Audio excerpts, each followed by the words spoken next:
In the Byzantine Empire, if your brother decided you were dangerous, he didn't have you killed.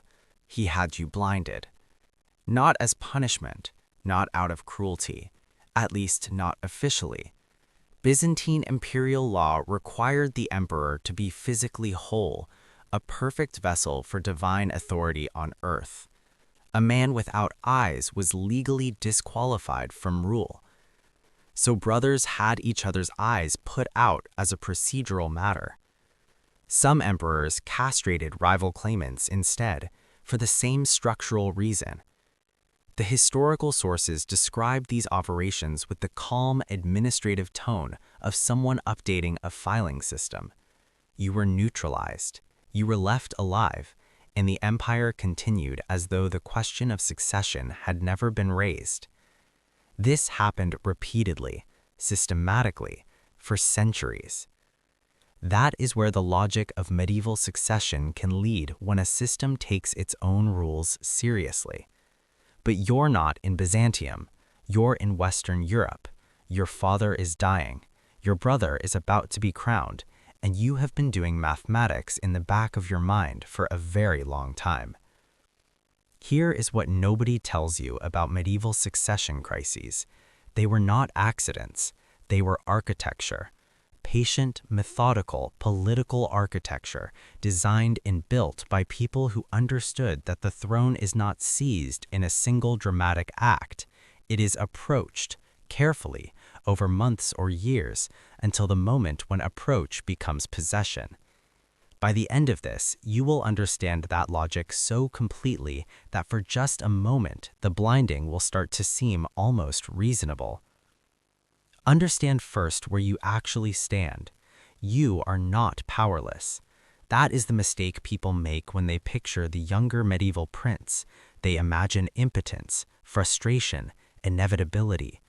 But you have prestige, a household, knights whose loyalty is personal rather than institutional, and possibly land held at your father's pleasure. What you do not have is the single thing that converts all of that potential into actual authority: the crown. And the crown in high medieval Western Europe is not going to arrive on its own. Primogeniture, the rule that the eldest son inherits, sounds settled and obvious to a modern mind.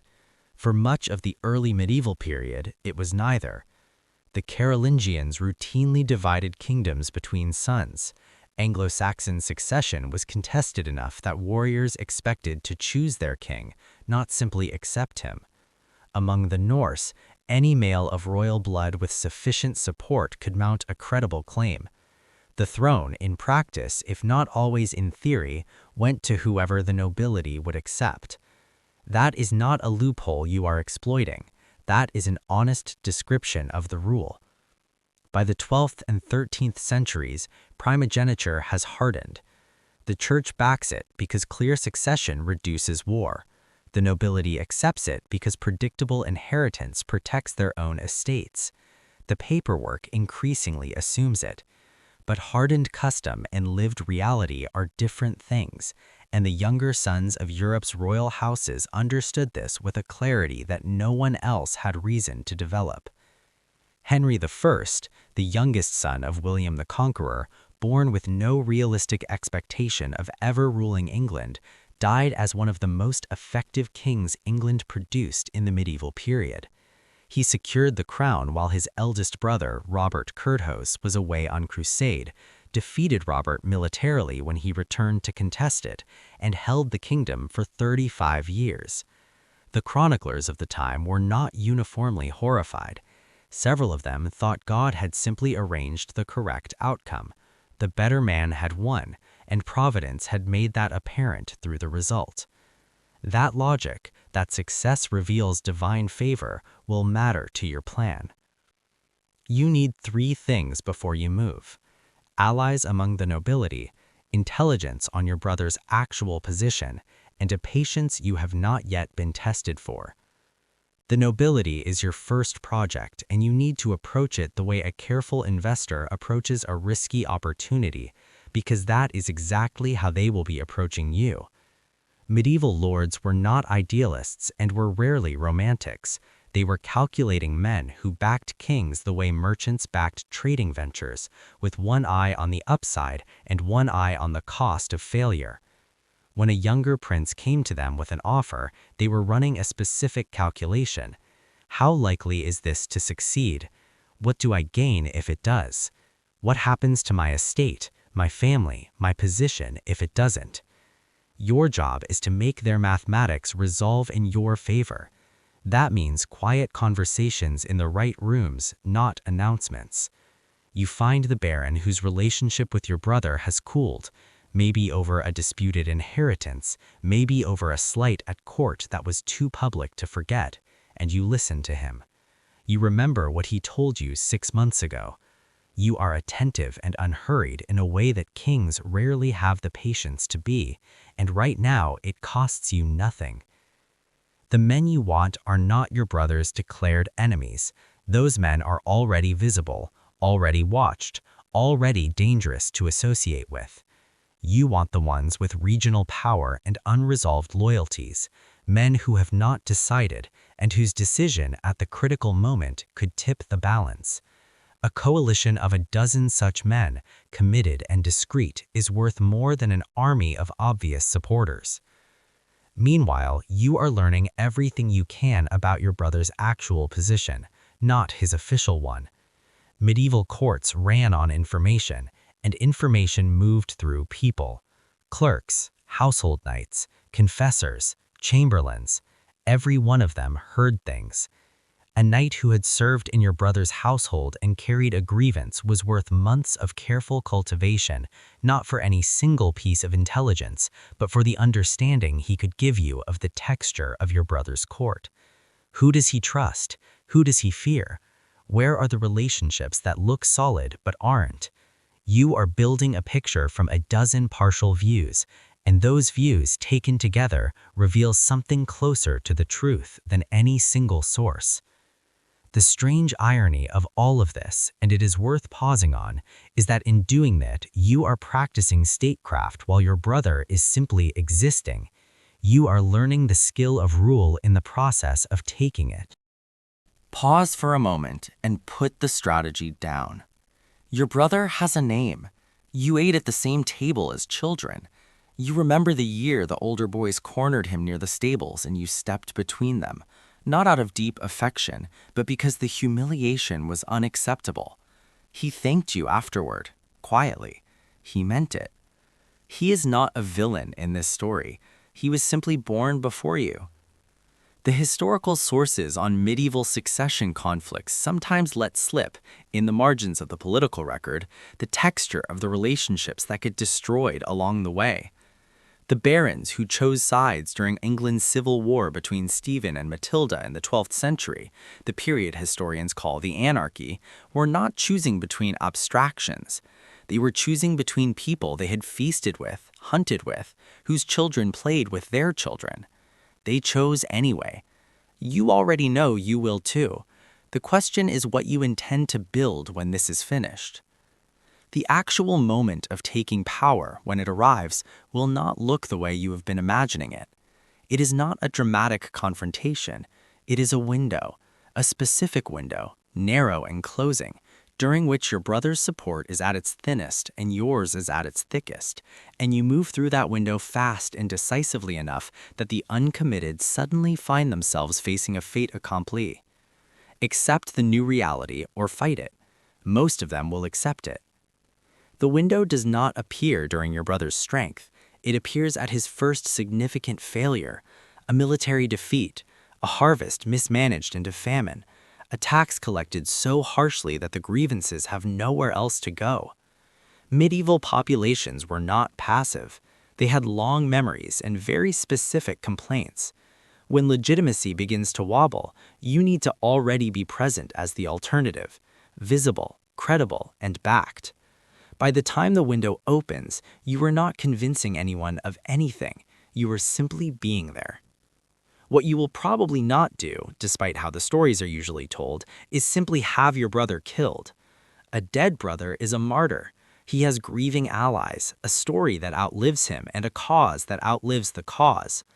A defeated brother in comfortable exile, perhaps in a monastery, perhaps on a foreign court's hospitality, is a problem solved.